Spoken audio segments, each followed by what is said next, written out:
Hello ladies and gentlemen, I'm the Cuban assassin Richie Acevedo, and this is the Cuban's Corner right here on WrestleHustle.com and YouTube. As you can see, I got the AWA Royal Chariot Wrestling Championship title belt over my shoulder. No, I didn't win it, and it's not mine. It's just only for promotional purposes and historical purposes only. I want to add that the AWA, because I like talking about tradition and history, the AWA made one of the biggest drastic changes in our industry, in pro wrestling / sports entertainment, whatever you may want to call it. Verne Gagne and a couple other promoters were wanting Verne Gagne to get the NWA World title belt from the incomparable Lou Thesz, who was the NWA World Heavyweight Wrestling Champion. But other wrestling embodiments and other territory promoters didn't want Verne Gagne to get the title because they didn't feel like they could control him to have him to be able to hold on or have him drop the title to whoever he wanted to, because Verne Gagne is a straight up shooter and so is Lou Thesz. So Verne Gagne and a couple other his promoters that he worked for broke off and branched off in the early 1940s to actually late 1950s into the AWA, the American Wrestling Association, thus making Verne Gagne the very first AWA World Heavyweight Wrestling Champion. I want to add something, and I'm not trying to be derogatory or try to make some outlandish marks. There was another guy that was trying to call himself Dale Gagne, and no disrespect to Dale, I've done some shows for him. He's not really a Gagne, he just changed his name. But he started the AWA, American Wrestling Association, or people thought he restarted it. Well, let me clarify some things. The trademarks and licenses of the AWA had been bought by Vince McMahon's WWE back in 2006. Since 2006, Vince had all rights and trademarks to the AWA, the American Wrestling Association.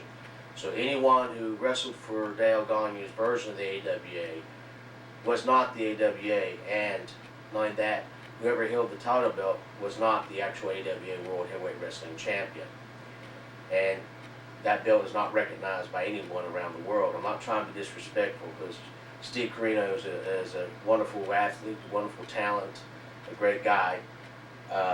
So is Rick Converse and a few others that held that belt. But I just wanted to point that out. So anyone who thinks that because they got a cease and desist from the WWE, which they had to change their name to the American Wrestling Affiliates and change the logo design of the AWA. So, just so you know, and clarify that Dale Gagne did not bring back the American Wrestling Association, nor was the champion a recognized champion anywhere around the world or by any other promoters or promotions or factions groups out there. So since I got that out of the way, and I do apologize if anyone takes any offense to it. Like I said, it's my own personal opinions, and my own personal opinions and my words has absolutely nothing to do or in behalf of WrestleHustle.com or YouTube or any other wrestling organizations or promotions I talk about. It's strictly my own point of view, because I'm the Cuban assassin and I have the right to talk about my own point of views of an industry that I've loved since the day I was born. Since I was the second generation wrestler of my father, the original Cuban assassin. But anyway, let's get back on to what I'm talking about, what the significance of the AWA. AWA was significant because they made history all the way around in our industry, creating some of the top talents in wrestling history. And you guys start off with superstar Billy Graham. I mean, right after Verne Gagne himself being the first AWA World Champion, but even Gorgeous George, the only world title Gorgeous George really held was the AWA World Heavyweight Championship title. And then you had, Fritz Von Erich holding it too. But superstar Billy Graham was the one that set the trend for the body physique and the colorful talking and everything. Set that kind of trend was still done to this very day. And one of the big stars to come out of the AWA, Verne Gagne's AWA, the American Wrestling Association. Also, the biggest name of our industry, Hulk Hogan, was more developed. Even though he's been around and worked for Vince Sr., but he was more developed and created himself right there in the AWA. Other names that came out of there was Sergeant Slaughter, Bobby the Brain Heenan, probably the greatest manager in wrestling history to date. Bobby the Brain Heenan. Mean Gene Okerlund came from out of there. And you can't leave out Jesse the Body Ventura, who became governor of the state of Minnesota. And you can catch his show Conspiracy Theories. Check local listings for availability. And you see that AWA also, the Nature Boy Ric Flair, the greatest world heavyweight wrestling champion in history, in our industry, came from the AWA. Ricky the Dragon Steamboat, the greatest babyface in our industry, came from the AWA. So you see, the AWA was very significant in tradition and historical facts. It's just that Verne Gagne just couldn't change with the times, because he saw wrestling the way he was brought up into it, and there's nothing wrong with that. I mean, I'm old school, and I love the old days. I love watching the 50s and the 60s and 70s and 80s and the early 90s of wrestling. But I'm not going to knock success. Today's wrestling, these young guys that come out, they do things that we would never even thought of, or the guys before me would have even dreamed about. These guys, you got take your hat off to them. I'd give you guys a tip right here. You know, you guys are tremendous. You know, the Jamie Nobles out there, which is a good friend of mine.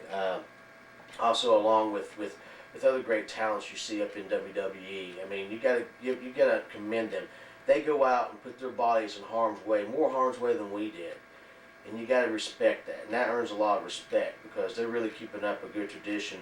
And they're in the part of the wrestling transfer, like Rey Mysterio and CM Punk.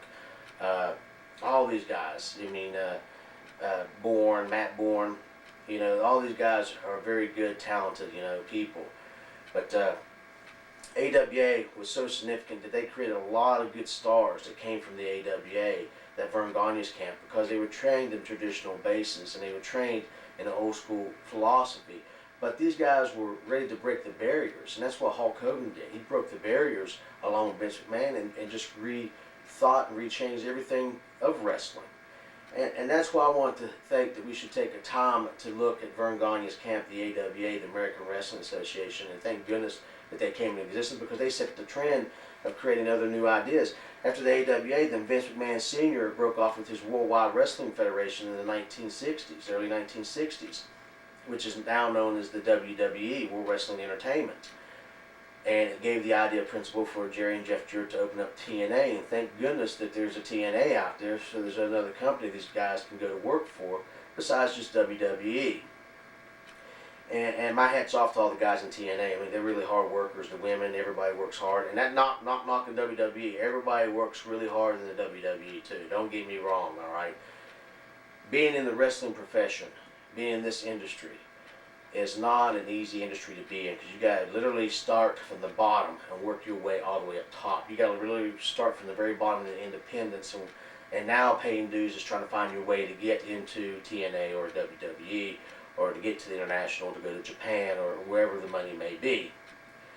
But I'm so proud to be part of such a great historical, and be part of, to me, one of the greatest entertaining professions that there ever is or ever will be, in my own personal opinion.